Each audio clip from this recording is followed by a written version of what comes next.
Ayan, dahil nahihilig yung anak ko dun sa terrarium niya, naglalagay siya ng mga insects, grasshopper, at nakakita nga ng spider at nilagay doon, pero maliit. Ayun, nakalabas. May spider web nakabili dito sa kwarto. Dito na kasi nilagay yung terrarium na nakaraan.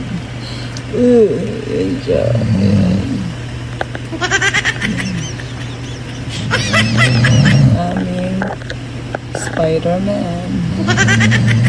So, ito yung terrarium na guys. So, kasya yung gagamba. Yung spider. Lumabas. Ayan yung mga grasshopper niya. Ayan. Ayan. 1, 2, 3 na sila. Ayan yung terrarium niya. Diba? Eh, nakalabas yung nakalabas yung spider. Ang nangyari, nag-spider web na doon sa kwarto. Yeah. Ano natin? Yun. May bagong spider. Yun yung dalawa. Yung isa. Yung isa. Dalawa yan eh.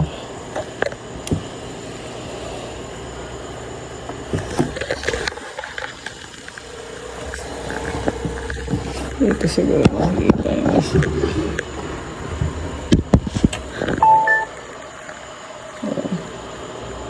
Yun sila. Yun sila dalawa. Dalawang tipaklong. Ayan. So, nilagyan namin siya ng dahil hindi siya nagsa-cellphone, hindi siya nag-gadgets ngayon eh. So, yan yung mga yung hobbies niya ngayon, yung mga ginagawa niya that makes him busy. No? Looking, observing the terrarium and the fish. Ayan, may mga fish din siya ulit.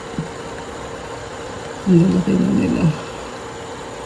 So, yan po yung pinagkakabisihan ni David.